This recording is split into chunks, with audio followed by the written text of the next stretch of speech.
Hello everyone, this is Michael from the Arkham Horrors. Today is Wednesday, May 1st, 2024, and it is the day that I completed the soundtracks for the Feast of Hemlock Vale campaign from Arkham Horror, the card game. It was a several months long endeavor, and today I'm going to take you behind the scenes of how I came up with the soundtracks.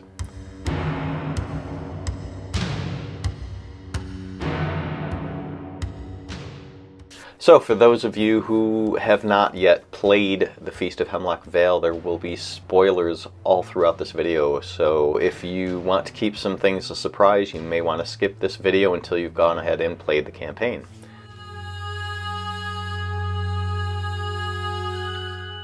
So unlike previous campaign soundtrack collections that I've composed over the last couple of years, I took a slightly different approach with this one, an approach that I will probably do in future as well, because it allowed me to work through the soundtracks with a little bit more efficiency. The first step was to compose an orchestra using select music libraries that I have from my collection. I tried very hard not to use libraries that I used extensively in the previous two campaigns, so that the sound of this collection of soundtracks was both cohesive and also kind of stands out from the previous soundtracks that I created. So as such, you may find as you're listening that the music does have a similar sounding feel to it, but also that it does sound different from past soundtracks. The Feast of Hemlock Vale is designed to be a 6-scenario campaign spanning over 3 days and 3 nights. They actually created 8 scenarios for the campaign, but they designed the campaign in a way that you will have to play it a minimum of 2 times in order to get through all of the scenarios in it. There are also 2 mini interlude scenarios that you play before the day 1 and day 2 scenarios of the campaign. This opens up a branching path of stories with various villagers, so the 6 scenarios that you choose to do during the campaign will influence the relationships that you have with the different villagers. And the preludes will allow you to build relationships with some of these characters so that when you go into these scenarios that relate to them, that you are working closer together. So the basic premise of the Feast of Hemlock Vale is that you are part of a research team led by Dr. Rosa Marquez to investigate strange flora and fauna that have been reported in this region. You show up in the Vale just as they are about to kick off their festival. There's all these preparations for this upcoming event, and you have to make choices about whether or not you want to, how much you want to engage with the characters regarding this event, and how much you want to just kind of go off and do your own thing. So as you and your team start to explore the village and the surrounding areas, you get to learn more about the history of Hemlock Vale, as well as the tragedies around Hemlock Vale. The first step of the process was to create an orchestra of instruments and sounds that would be almost exclusively used throughout the Feast of Hemlock Vale. This is something that I had not done in previous soundtrack collections. So because it took place in this rural folk kind of community, as it had this very solstice-y kind of vibe to it, I wanted to use a lot of folk instruments to give the impression of it being very of kind of a lost in time kind of feel. So I tried not to use a lot of things that I had used in previous campaigns. I tried not to use any pianos unless they were treated pianos. So I didn't use anything that sounded like a traditional piano sound. I didn't want it to sound like it was in a room, being recorded in a room. I wanted the sounds to either be very ethereal sounding or, like I said, to sound like they were playable instruments, portable instruments that you would see people sitting in a field playing, for example. So what I would do is I would literally go into a library and click into a folder, and then click into a subfolder, and then click into that subfolder if there was one of those, and then I would literally click through each of the instruments that were in that subfolder. So for example here, this is the Spitfire Albion Solstice library for their string octet. So the first thing I did was I would play through.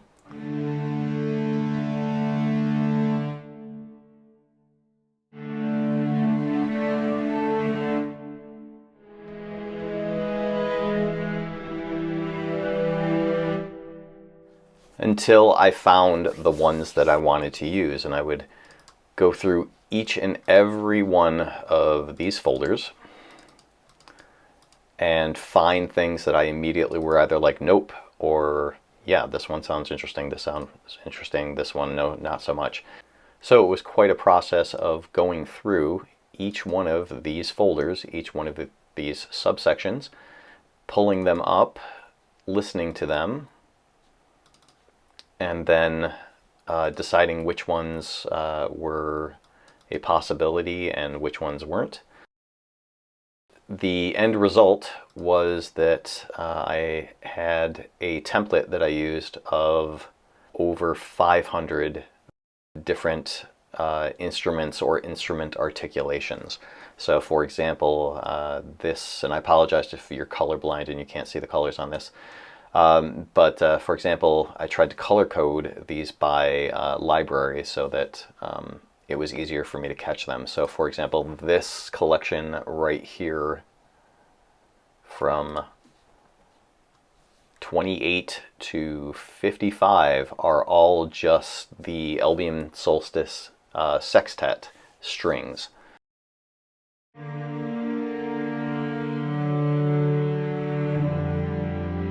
So you have various different sounds.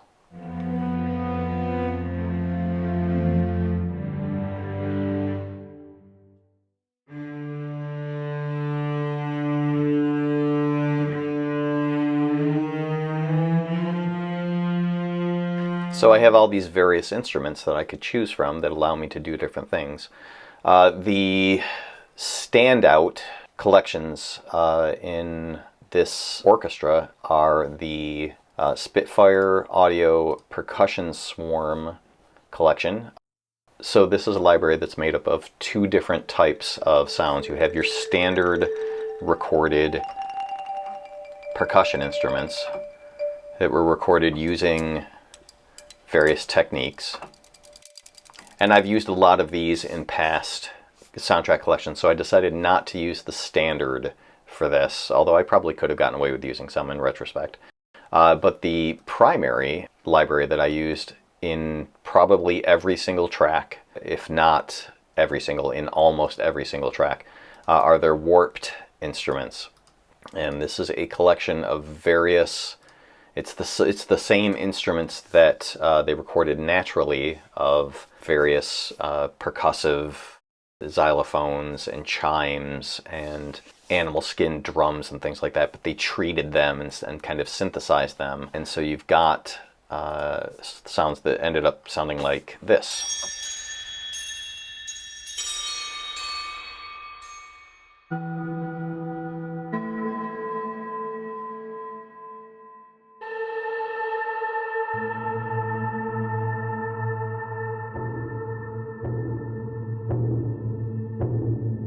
And within these instruments, there are all these different ways to tweak it.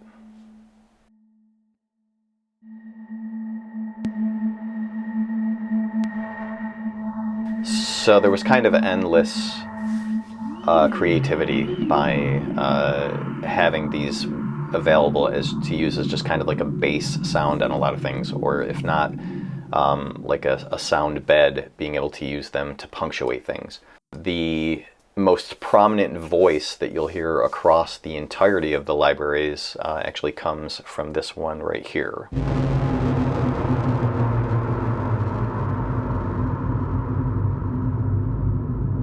The Laurasia patch from the Spitfire Percussion Swarm is, when I was coming up with these sounds to choose, I heard this sound and I'm like, that is going to represent the Vale. That noise right there is going to represent the Vale. So you hear it repeated over and over and over again throughout the soundtracks.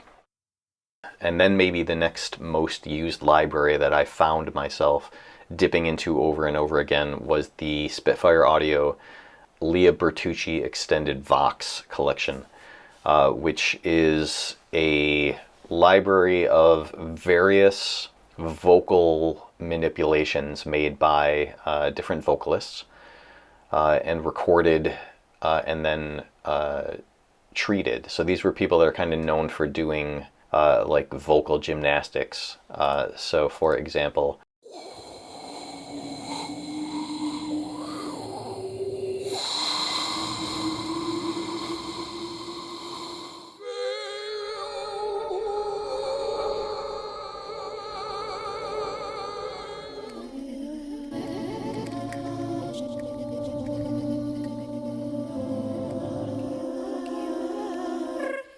and there are just so many different types and styles that I was able to choose from. I ended up using far fewer than I intended to use. I did find myself using the Hauschka, also from Spitfire, toolkit, which is a bunch of piano sounds that Hauschka would actually take a grand piano, for example, and attach things like ping pong balls in between the strings, or styrofoam cups and things like that. And again, I didn't really use these as much as I thought I would, but they do feature throughout the entirety. The Spitfire Kepler Orchestra was another one. This is another orchestra that's split into two different types of sounds. Primarily, they are meant to be orchestral pulses, but they also have a series of synthesized instruments using the original recordings that they use for those pulses. And again, like the Percussion Swarm, you can do lots of manipulating with it.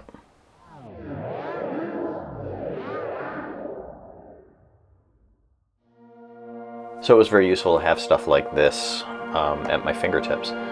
Anytime I was looking for something just kind of vaguely orchestral, but still needing to sound slightly ethereal.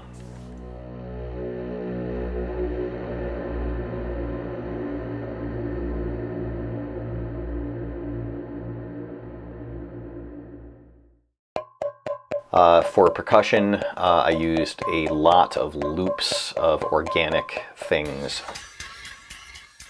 And so things like this were really useful for me to be able to layer them up to make sounds. The other set of percussion that I leaned heavily on were the loops from the Spitfire Solstice Visitors grooves. If you click on the far left note, you get a built-up arrangement. But if you click on the three notes to the right of it, you get the individual stems of each one of those loops.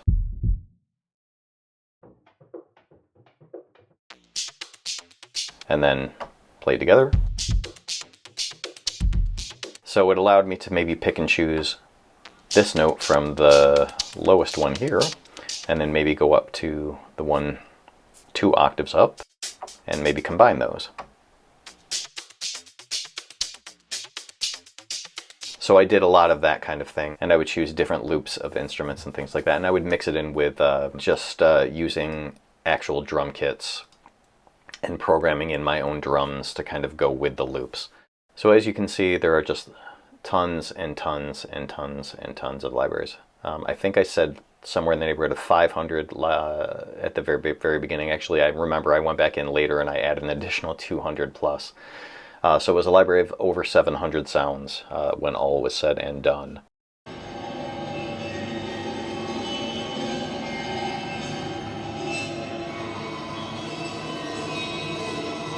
One of my favorite libraries to use is a Spitfireaudio library called Mercury. And it's the kind of instrument that I used a lot in previous campaigns. But I wanted to use it very sparingly, so I tried to limit myself to just using this handful right here. There were a few times where I chose some additional ones, but I tried to just stick with those. And within this particular library, again, it has the same kind of adaptability than some of the other ones I showed you have, where you can kind of mess with the pitch.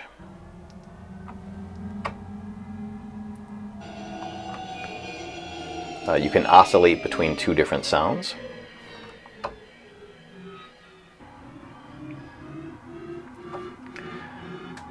You can actually clone one of the sounds so that it has a second layer on it. You can change how many semitones up that plays, so it has like a harmony to it.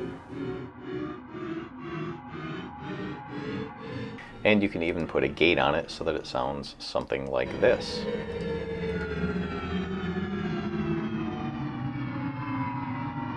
Like I said, I tried to, as much as possible, stick to this collection of sounds.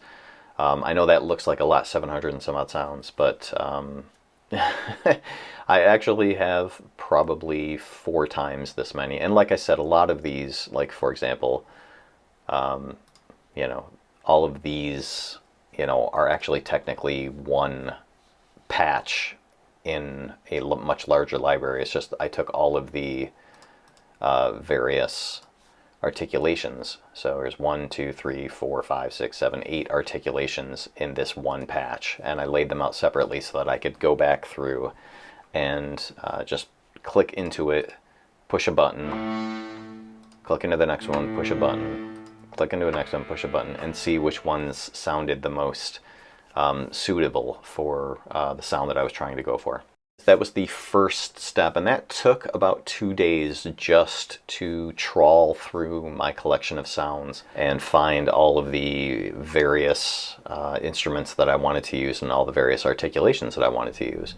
The second step was that I decided I wanted to create a series of themes. I think originally I was going to do like 6 themes, and then I think I changed it to 8 themes, and then it became 12 themes that I would be using repeatedly throughout the campaigns, so that not only did the sounds of all of the different tracks sound the same because I was using the same libraries over and over again, but I also wanted there to be a very cohesive feel, so it felt like a soundtrack. So if you were to pull up on Spotify, for example, a soundtrack to a TV series, like a Netflix series or something like that, you'll find as you're playing through the tracks, you'll hear themes that recur, even though the tracks have completely different titles. You'll be like, oh, I heard that bass rhythm somewhere before, or that melody like definitely was in like track 2, and now I'm hearing it again in track 8. And I wanted that feel as you're going from one soundtrack to another to another. So I decided to come up with these 12 themes. And not only did I decide to come up with the 12 themes, I decided to put variations in the original project when I created it.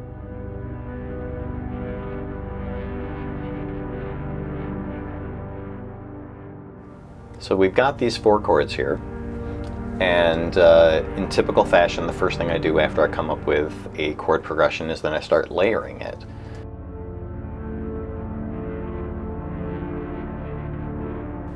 So then it goes from that to this.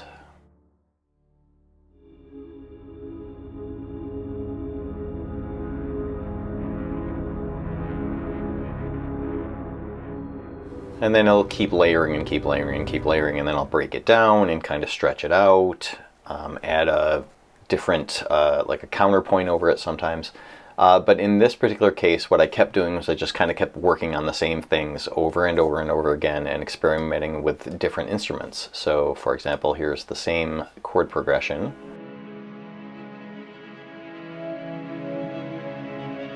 Played with a sextet. Using what's called an evo, which is where the sounds just kind of loop through a play style so that they get very humanized as you're hearing the bows kind of work their way back to the beginning position. And then you've got these hurdy-gurdy sounds.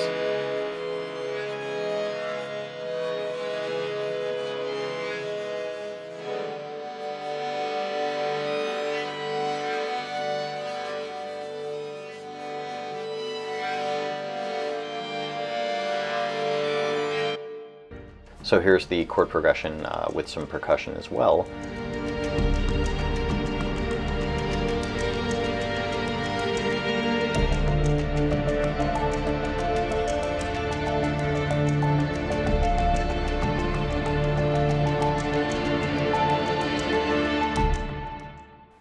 Here we have just the percussion.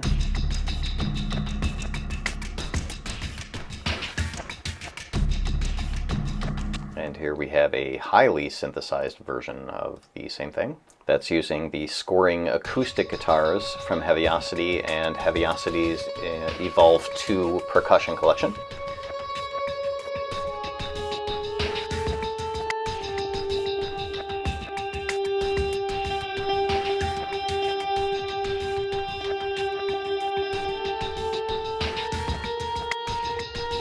And then we also have this loop, which is also from the scoring acoustic guitars.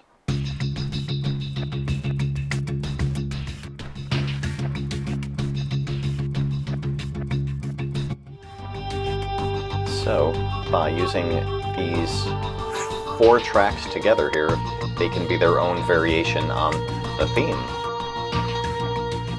This allowed me to move very quickly through the process of composing because I was able to say, okay, I want to use theme 6 at least 3 times over the course of the 8 scenarios that I'm doing the soundtracks for. So I was like, okay, if I create a full workup of what 3 or 4 variations are going to sound like right off the bat, it's going to make it easier for me to just say, okay, I'm going to grab this piece in the first version, I'm going to grab this piece in the second version, and I'm going to grab this piece in the third version. It's actually nowhere near as simple as that, but that's just to give you an idea of kind of where my mindset was at when I was creating these themes. The other thing was I needed to keep track of them, and the way that I decided to keep track of them was putting together a spreadsheet where I would label across the top the 12 themes, and I would label across the left-hand column the various scenarios. So here you have them in the order that they were created. Every time I used a theme in a soundtrack, I would write down what the track number was and put it in the box for that particular theme. So for the first soundtrack that I composed, I used theme 1, theme 3, theme 5, theme 6, and theme 12. So just to have kind of a sense of cohesiveness again throughout the various soundtracks, I would also do remixes of certain tracks. So for the Silent Heath soundtrack, for example, track 17 is a reimagining of track 5, track 18 is a reimagining of track 9, and track 19 is a reimagining of track 10. So I was able to keep all of these things recorded so that I could kind of not inadvertently end up overusing or reusing anything too much. The other thing was that I wanted to make sure that when I went to the next soundtrack that I didn't use any of the same themes 2 times in a row for anyone who might have been playing along in release order. So when it came to do the Twisted Hollow soundtrack, I didn't use any of the themes that I used in the Silent Heath. And so I would block those out in red. And that left me with, 7 additional ones I could have used. Of the 7 that I could have used, I used 5. So then, again, same thing for the third soundtrack that I used. I blocked out in red the ones that I felt like I shouldn't use. Again, I did end up reusing one of them in this case, but most of the time I didn't. just again to try and keep things from sounding too repetitive. I wanted them to sound familiar, but I didn't want them to sound repetitive. So this is what I did, is I kept kind of tracking as I went along the various versions. And then for the last scenario of the campaign's soundtrack, the Fate of the Vale, I wanted to use all 12 of the themes, but I also knew that that wasn't going to fill up the entirety of the soundtrack. So what I decided to do is to take one track from each of the scenarios that wasn't used in a theme. So the entire last soundtrack will have only pieces of music that should sound familiar from other soundtracks. Again, this was supposed to enable me to move quickly through the process. It ended up having the reverse effect, primarily when it came down to using the themes, because once you've used a theme X amount of times and you keep trying to make it sound different and make it sound different and make it sound different, by the time I got to the Fate of the Vale soundtracks, it actually took a lot longer than I anticipated, because I was not only trying to make them sound different than the previous versions of them, but I also was trying to make them a little more epic sounding as well. So it ended up being quite a challenging process. In the next video, we're going to take a look at the individual themes and how they were used in the different soundtracks.